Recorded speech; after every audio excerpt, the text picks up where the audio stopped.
Anshul sir, एक question ना जो मार्केट के बड़े लोग, छोटे लोग, पार्टिसिपेंट, स्विंग ट्रेडर सभी पूछ रहे हैं कि सरकारी कंपनीज को क्या हो गया एक साल में कि आप जहां भी सरकारी वर्ड, सरकारी पीएसयूज देखते हैं, पहले 20 साल में चले नहीं, एक साल में ऐसे चल गए कि हाथ ही नहीं आ रहे हैं।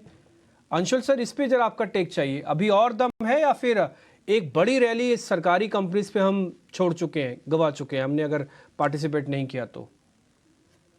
डिम्पी जी, बहुत अच्छा लगा आपसे बात करके। और आपको भी नवरात्रि की शुभकामनाएं। जय माता दी।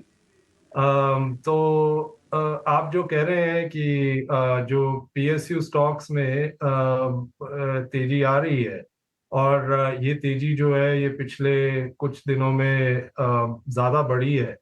किसी ने एक्सपेक्ट नहीं किया था, आप ठीक कह रहे हैं। इस वजह से ओनरशिप इस सेगमेंट की काफी कम थी। फंड्स और इन्वेस्टर्स इस सेगमेंट को थोड़ा इग्नोर कर रहे थे।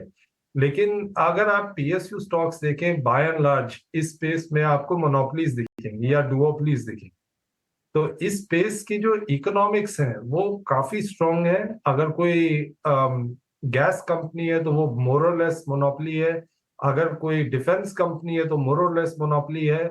और इसी तरह रिसोर्सेज कंपनी है, आयरन ओर की कंपनी है तो मोर और लेस मोनोपोली है। और इस वजह से इस स्पेस की इकोनॉमिक्स बहुत स्ट्रांग थी, लेकिन इंटरेस्ट इस स्पेस में कम था क्योंकि गवर्नमेंट ओनरशिप थी। लेकिन हम जैसा जानते हैं मार्केट में सब कुछ सिक्लिकल होता है, इंटरेस्ट भी सिक्लिकल होता है।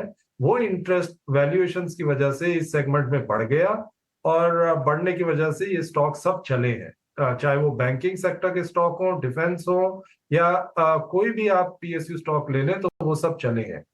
हमें लगता है आसान पैसा बन चुका है।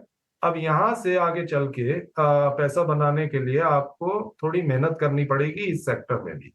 आपको ये पता करना पड़ेगा कि कहाँ पे एक्सपेक्टेशंस बीट होंगी इन कंपनीज की, और जहां वो बीट करेंगी वहां वो स्टॉक चलेंगे।